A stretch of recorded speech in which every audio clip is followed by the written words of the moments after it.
There are 5 basic elements of accounting, and they are assets, liabilities, equities, revenues, and expenses. Let's start off with the most basic. If you look at all the things that you own and then you use those things to pay off your debt, what you would be left with is known as equity, or that is, assets minus liabilities is equal to equity. Now we can rearrange these terms into this, which is known as the accounting equation.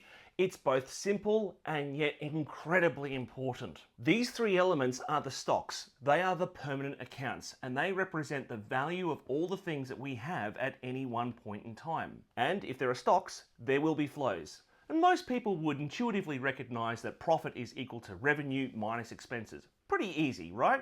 Revenue and expenses are temporal accounts, and they represent the economic flows in and out over the accounting period. Following this idea that what you have at the end will be equal to what you start off with plus what goes in minus what goes out, we can apply this same idea to accounting. That is, that we could expect that the total value of the business, all the assets, to be equal to the starting equity plus the final amount of liabilities plus any profit over the period. Finally, with some algebraic rearranging, we can remove any minus signs. We'd end up with assets plus expenses is equal to liabilities plus owner's equity at the start plus revenues. Although this equation looks a little unintuitive, it's actually the best way to represent the core of double entry accounting system.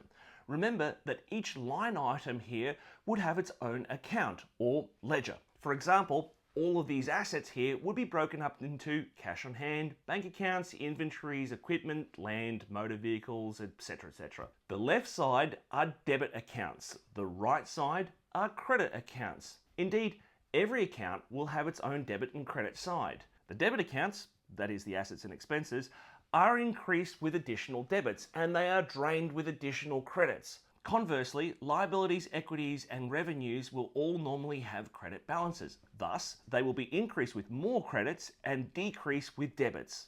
Now, if all of this talk of debits and credits is a little bit confusing, don't worry, the exact mechanisms will be covered in another video on ledgers. But it is important to remember this.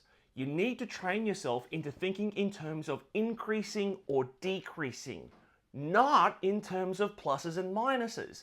This is because this system of double entry accounting was invented over 500 years ago, long before the common person understood that negative numbers were even a thing. And just as importantly, you can see across the entire system that the total of the debits will equal the sum of all the credits. The double entry system must always remain in balance. So, in our original example, buying a truck by way of finance loan would increase both assets and liabilities.